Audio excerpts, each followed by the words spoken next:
You ready? 3, 2, 1. Hi!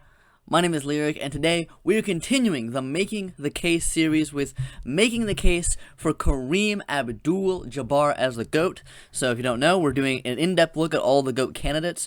We're reacting to their highlights, then their episode of Greatest Peaks by Thinking Basketball, and then their Making the Case video. So we're now on to Kareem. We've reacted to his highlights, we've reacted to his Greatest Peaks video, and now we're on to Making the Case for Kareem Abdul-Jabbar as the greatest player of all time. I want you to write in the comments, where do you rank Kareem as all time? Do you have him as the GOAT, or like, where did you just rank him among the GOAT candidates? And do you think he's the greatest center of all time and stuff? Make sure to subscribe if you want more stuff like this. And we're trying to get to 1,000 subscribers by the end of the year, which we're not on pace to do. So you gotta make sure you subscribe fast and like, so I know that you like watching stuff like this, and comment so I know if you have any suggestions or something you'd like for me to do, that I know, instead of you just thinking it and then be mad like, bro, why isn't he doing what I like? Well, it's not. I could have just asked, bro. Okay. Yeah. Let's begin. Basketball is special. The size of the court and the lack of pads or helmets give fans the most intimate experience of a team sport that exists. And because of the different styles that basketball allows for, players develop their own distinct identities and signature styles through their creativity, flair, and athleticism. This intro explains why basketball is my favorite sport. And although no player succeeds alone, the scoring volume and two-way nature of the sport give individual stars a nearly unprecedented amount of control over the flow and outcome of a game. For this reason, players are constantly compared to their peers and to the legends of the past in order to answer the most hotly contested question in the sport: who's the greatest to ever do it? For many, the question is redundant. They believe in only one right answer: their answer. Others might have their own personal stance, but acknowledge one or two alternatives. But I believe that there's much more nuance to the question of great. By the way, if you don't know, I've seen this already. By the way, I've seen the Making the Case series. I have not seen the Greatest Peak series or a lot of the highlight reels that I watched. So if you want to watch first-time reactions, go watch those videos. But this one, I've seen the Making the Case series before, but I'm just looking over it to get an overall look at the in-depth after I watch the highlights and the Greatest Peaks and give some commentary on it. Greatness and more answers to it than you might think. By my count, there are 8 players in NBA history that have a substantial claim as the GOAT. It's a subjective thing, though. Do you guys... Okay, so I know it's pretty controversial that he did not have Kobe Bryant as one of the players he made Making the Case video on. Do you guys agree with that? Do you think Kobe Bryant should have had a Making the Case video? I can't give you a definitive answer. All I can do is make the argument. So today, I'll be making the case for Kareem Abdul-Jabbar as the greatest basketball player of all time.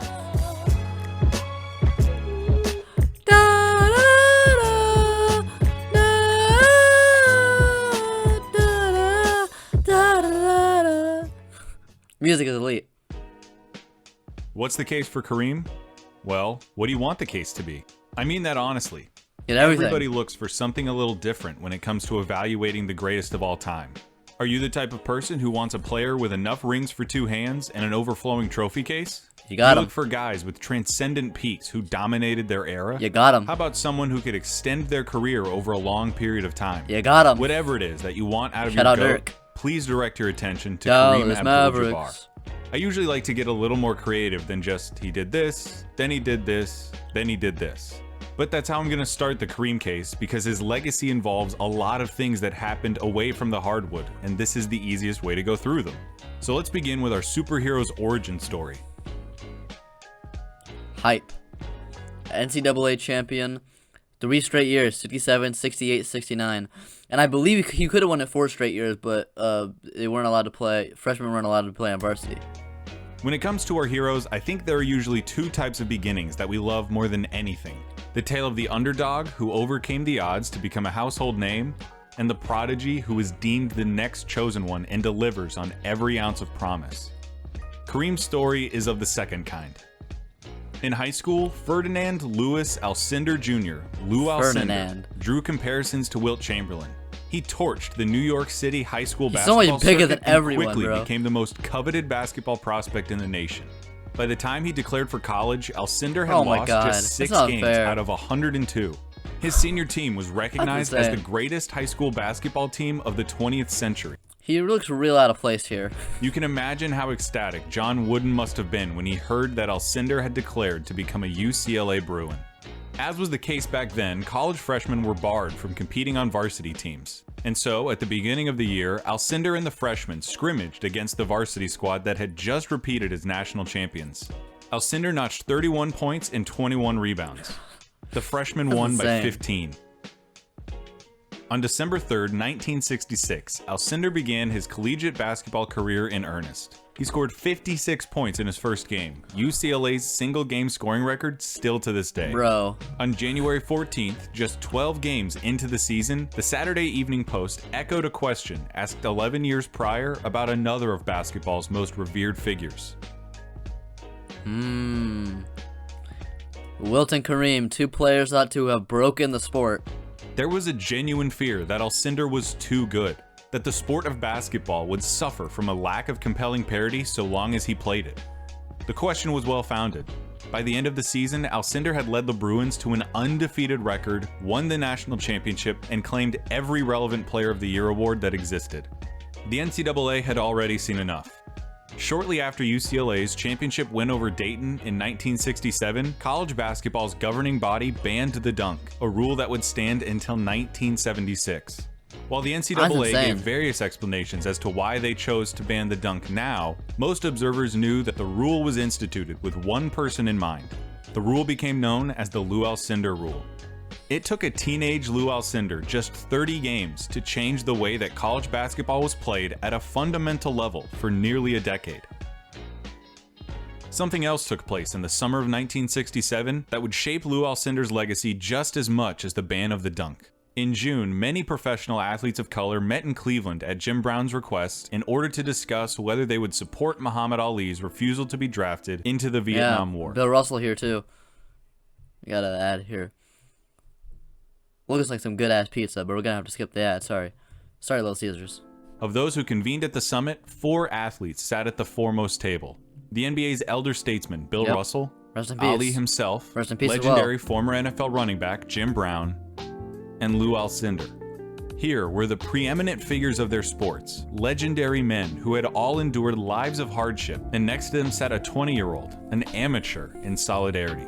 Throughout his childhood in Upper Manhattan, Alcindor had experienced prejudice not just because of his height, but because of his race. An infamous incident involving his high school coach was just one instance that had strengthened Alcindor's resolve to become a civil rights advocate. The use of the word was, you can't allow the idiots, I mean, there are idiots that ever came, can't allow those idiots sitting way up in the stands to look down and say you're playing like a nigger. There are very few things that I regret doing in my life. That's one of them. He did not call me a nigger. I've never said that, but the word did come up in the conversation, and it had a very negative effect on me. At that summit, college basketball's brightest star signaled to the world that he was indeed more than an athlete. His virtuosity as an athlete was never in question, though, as Alcindor's junior season cemented him as the sport's most talented amateur. The team lost just one game en route to another championship and another Most Outstanding Player award for Alcindor. But Alcindor's second championship was... Oh my god. Look at this angle, bro. What is this? Look at this guy, bro. Greeted with little talk of what a fantastic talent he had proven to be, overshadowed by his attendance at a November meeting during which West Coast athletes met to discuss a potential Olympic boycott. The meeting included Tommy Smith and John Carlos, athletes who ultimately would participate in the Olympics and give us this iconic image. After the media got wind that this meeting had happened, Alcindor was interviewed, and his patriotism, loyalty, motivations, and influences were all brought into question and condemned. Alcindor was painted as a traitor, someone who was spitting in the face of the country that had done so much to improve his life. Never mind the fact that the same country still allowed landlords to racially segregate neighborhoods as a matter of law. He received death threats and hate mail full of racial epithets.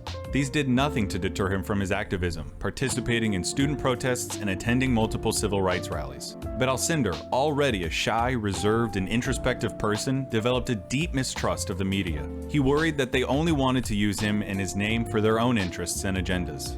He would carry that skepticism with him well into his professional career. For as talented as he was as an athlete, he refused to be defined by his fame. The scrutiny also did nothing to hinder his basketball mastery. Another year later, Alcindor found himself in possession of a third championship ring and another trove of accolades as college basketball's most outstanding player. In his 3 years as a varsity player for the Bruins, Alcindor won 3 national championships and was the National Player of the Year 3 times. In 90 collegiate games, he lost twice. Oh my God, He is the greatest bro. college basketball player of all time. No And to competition. pretend otherwise is, to me, akin to denying the curve of the earth. That was insane. Peak. NBA MVP 71, 72, 74, 76, 78, and 80. Dominated the entire 70s. In the 1969 NBA draft, the Phoenix Suns and the Milwaukee Bucks, the worst teams in the league, flipped a coin to decide who would have the first pick. Here's a video of Phoenix's front office being told that they would be denied Lou Alcindor's basketball talents. That is tough. With his 7'2" frame, Distraught. Alcindor could use his size and stature against just about every center in the league, save for guys like Wilt and Nate Thurmond. He didn't have the mass of a guy like Shaq, so he played a game that was based on a Finesse. surprising amount of finesse. Yep. Watching his younger years, you're struck by how fluid and maneuverable he was at his height, combined with a level of athleticism that has been lost to time. He boasted speed at his size and an incredible endurance, taking physical beatings nearly every night. He was a remarkable passer, even leading the 75 Bucks in total assists. His Damn. defense was prodigious, earning him 11 all-defensive selections in his career. He had a soft touch around the basket and held total command in the post, aided by his signature shot, the most unstoppable, impregnable shot in any player's arsenal ever. The skyhook. Yeah. The ban of the dunk during his college career had yielded an unintended consequence. Alcindor was forced to Big hone his skills mistakes were away made, from the bro. rim, Mistakes were resulting made. in a shot that was nearly automatic. The shot was efficient, simple, effective, and has never been replicated. There's so much to talk about with Kareem, and I can't feasibly go through every year of his career and pick out all of the stats and accolades that show just how much ass he kicked, so we have to stick to the important stuff. Like when he won his first MVP in his first championship. In his second year in the league. Second season, bro. Alcindor and a just past his prime Oscar Robertson went toe-to-toe with Nate Thurmond, Jerry Lucas, Wilt Chamberlain, Jerry West, Elgin Baylor, great players, Gus man. Johnson, Earl Monroe, and Wes Unseld. All Hall of Famers to win the title. In that entire postseason, against all of those Hall of Famers, the Bucks lost 2 games. Just Insane. 2 weeks after his 24th birthday, One of the best he teams won ever. Finals MVP 71 Bucks. after slapping the Bullets with 27 points and 18 rebounds a game on 60% shooting in a 4-game sweep. Insane. Lou Alcindor became a champion before Jerry West did. The day following the championship, Lou Alcindor officially changed his name to Kareem Abdul-Jabbar, having privately converted to Islam during his time at UCLA. Here we go. Kareem Abdul-Jabbar proceeded to kick so much ass during the 1970s that I'm amazed he didn't break his feet. He was unassailably the league's best player from the moment he stepped onto the court in 1970 through to the very end of the decade. The gap between him and the league's second best player was as expansive as it's ever been for any player. In 10 seasons, from 1971 to 1980, Kareem won 6 Most Valuable Player awards, more than any other player has ever won. For the decade of the 70s, he averaged a 28, 14, and 4 with another 3.5 blocks and 1.2 steals a game on 55% shooting. Aside from his injury-shortened 75 season, he was an All-NBA selection every year and made 8 All-Defensive teams. The only thing missing from his decade-long stranglehold of the sport of basketball was more championships. He came close a couple of times, including a 7-game loss to the Celtics in '74.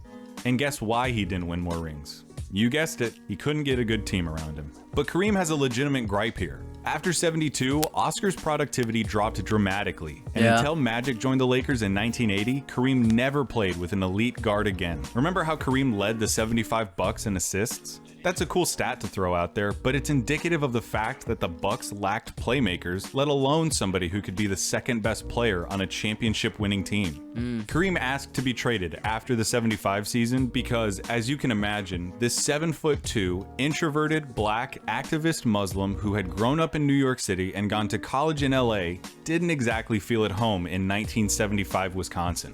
Makes the team sense. obliged in the offseason, sending Kareem to the Lakers in exchange for just about every good player the Lakers had.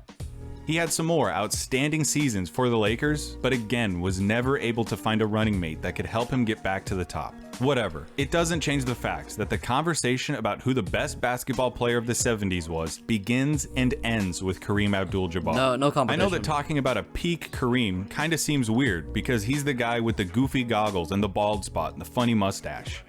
But don't forget about the guy who could average 34 and 16 for a season and drag his team to 50 plus wins by himself. Don't forget about the guy who won 6 MVPs in 10 years. Don't forget about the guy who Dr. J, among other legends, calls the greatest of all time. So Yeah. if Kareem kicked so much ass during the 70s, why don't we remember him the way we do with Dr. J? Well, you know how everybody talks about how Larry and Magic saved the NBA when they came into the league? Well, there were a lot of reasons the NBA needed saving. Drugs, the ABA split, tape delaying playoff games, a lack of dynasties, and honestly, because Kareem Abdul-Jabbar was the league's best player. For one, watching Kareem was not fun. Wasn't a flashy He was player. effective. He Yeah. was dominant, but he wasn't exciting. Just had that sky He didn't hook. have acrobatic dunks like Michael, show-stopping passes like Magic, or the thunderous power of Shaq. He had the skyhook, reliable and consistent, rarely thrilling, and never marketable. As far as his personality and ability to give the fans something to connect with, I read Airplane. one word used to describe his attitude towards media and the public more than any other as I researched Kareem. Aloof. Not friendly or forthcoming. Cool and distant. Conspicuously uninvolved and uninterested, typically through distaste. Kareem, jaded from his interactions with the media in college and his encounters with racism, was a notoriously difficult person to interview. He just wasn't interested in being famous. He wasn't interested in being the face of the league. He wanted to be respected, not just as a basketball player, but as a person. Makes Any sense. attempt by fans or the press to get to know him or get something out of him was met with suspicion.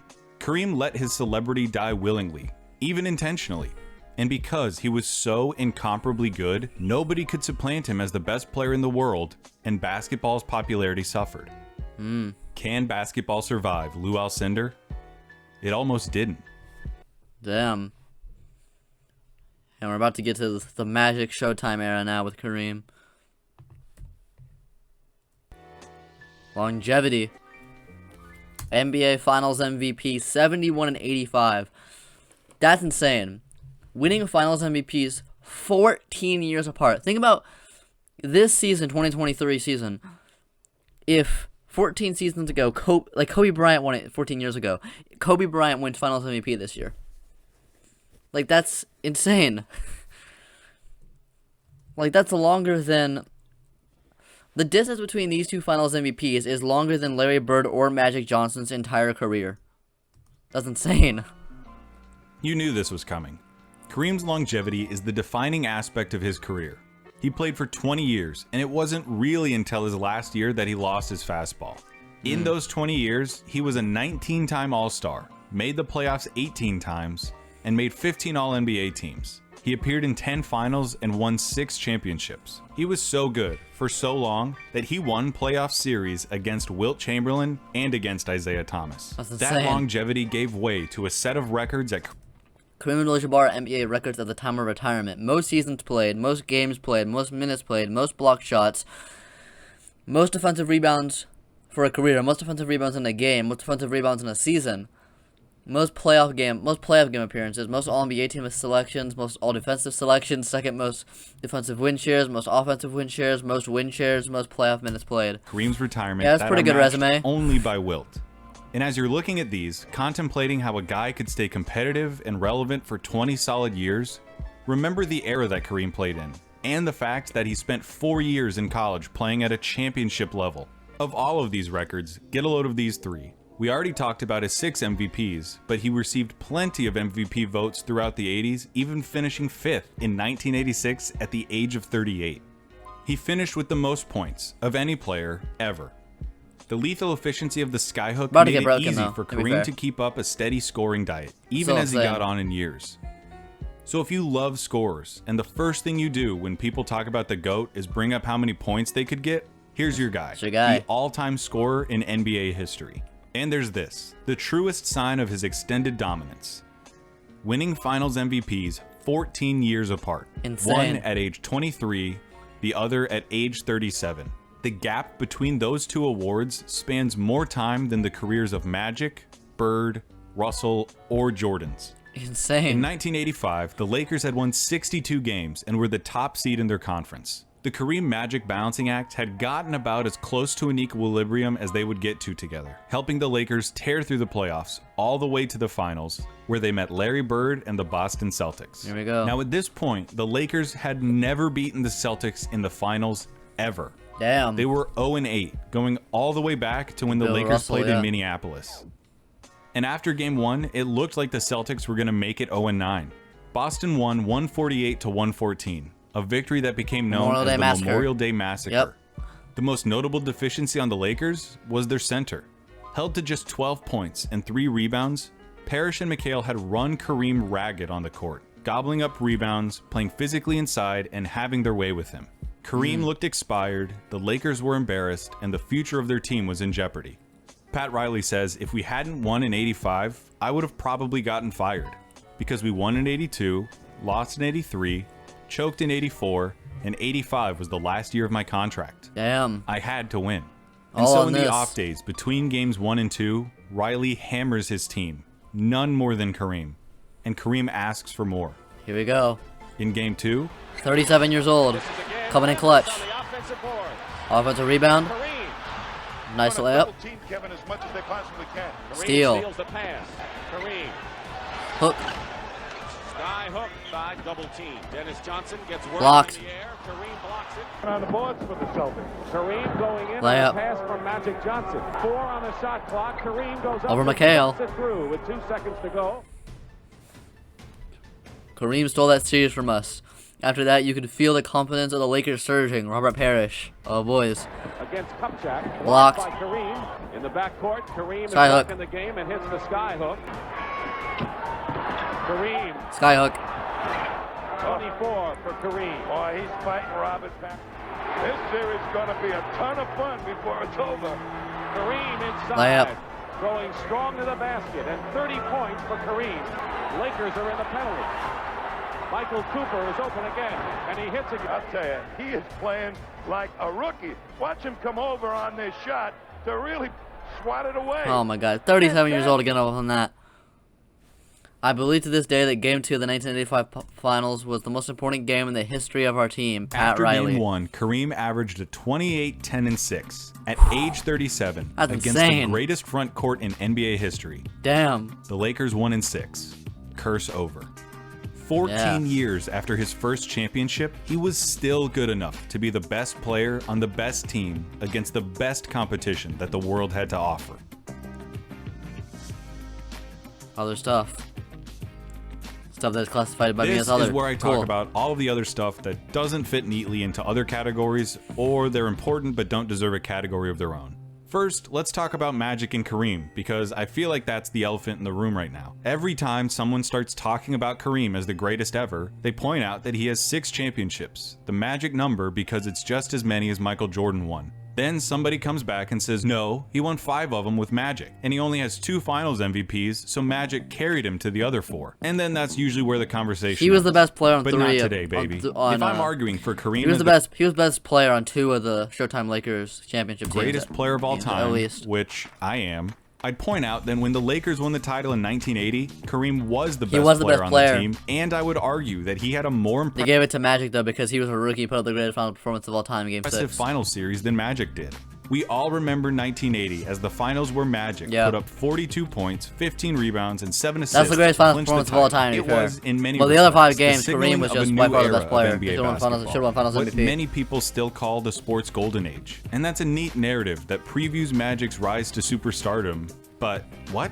In the first 5 games of the series, Kareem, who would later be named the regular season's MVP, averaged 33 and 14 and blocked 23 shots. In 33, Game 5, with the 14. series tied at 2 apiece, Kareem sprained his ankle halfway through the 3rd quarter. After being helped to the locker room, he hobbled back onto the court, unwilling to let this chance slip away. He proceeded to cap off a 40-point, 15-rebound performance by slamming through the game-winning Yeah, dunk that's the finals with just MVP. over 30 seconds left. Magic was fantastic throughout the series and obviously had the big game to win it all, but Kareem was the one who put them in position to win the series in the first place. True. So why didn't he win it? Gee, I don't know. Who do you think the media wanted to give the award to more? The sullen, quiet center who had just spent the last decade giving them the finger every time they asked a question? Or the charismatic, flashy rookie with the ear-to-ear smile who clinched the series on the road? In '82, Magic started putting up eye-popping stats on the offensive end and had an outstanding final series, but he had yet to take the torch from Kareem. Following an argument with then head coach Paul Westphal, Magic had asked for a trade earlier that season. Lakers owner Jerry Buss instead fired Westphal and replaced him with Pat Riley. Magic's reputation in the locker room and in the public eye suffered. Plus, Norm Nixon was still playing long stretches of games at point guard, leaving Magic without a definitive claim as the team's alpha dog. We already talked about the 1985 series, and then in 1987 and '88, yeah, Magic was easily the best player on the team. And the Kareem Abdul-Jabbar, that was 39 and 40 respectively, was either the second or third best player on those championship teams. To be 39 and 40, he'll be a second best player. Doesn't it count for something that he was still a go-to guy for championship teams as he was pushing 40? Yeah, it's still insane. Maybe this one can be like a little mini section. Ready? Clutch. Big time players make big time plays. Whenever we think of guys who were clutch, we always think of perimeter guys. Reggie, Ray, Jordan, Kobe, LeBron, Durant, Bird, and so on. Yeah. So, does that mean there's no such thing as a clutch center? Nope. Heck no, you dum-dum. If you need 2 points in crunch time, what would you trust more than the most awesome weapon of basketball certainty ever created? Plus, if you're afraid that Kareem might get fouled and miss the free throws, he was a 72% shooter from the line during his career and topped out around 78%. He wasn't a sure bet, but in big-time situations, Kareem had a knack for him. Is it really crazy to think of Kareem as being clutch? Here, I'll show you. 1979, Magic's first NBA game. The Lakers trailed the Clippers by 1 at the end of regulation. For the win. Hook.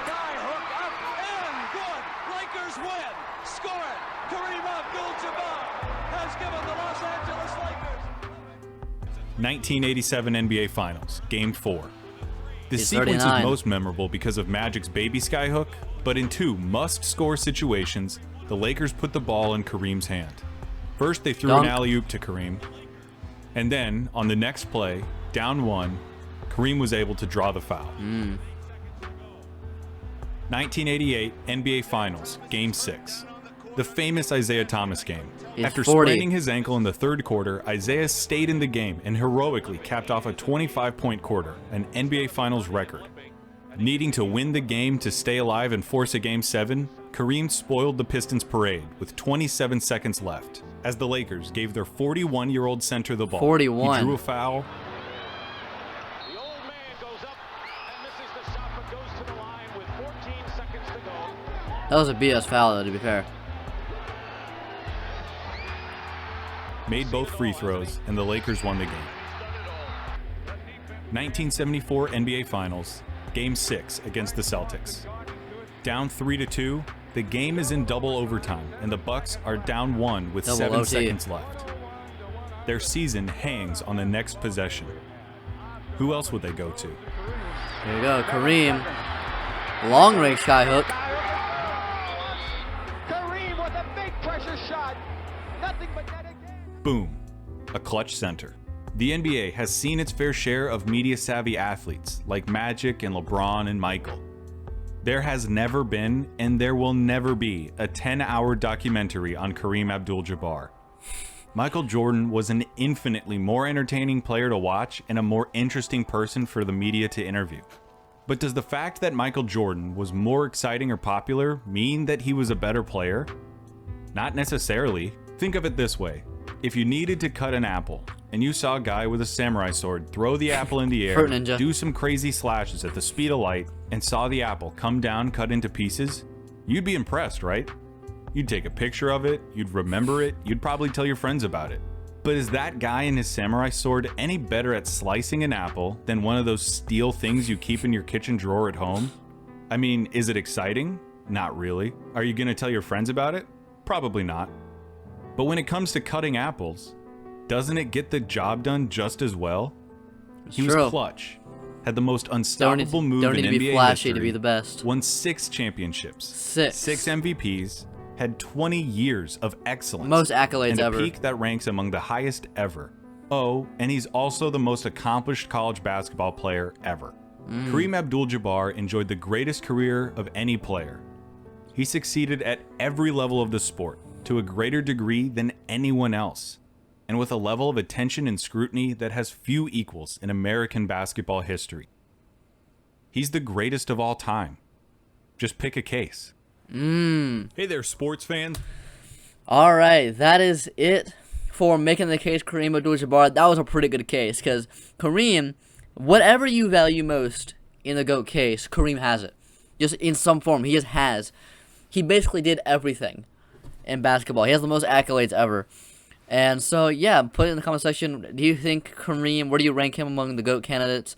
And make sure to subscribe so we get 1,000 subscribers for the end of the year. Like if you want to see more Kareem Abdul-Jabbar videos or anything, just anything like this. Leave requests for anything that you think would be cool for me to see. And, yeah, bye.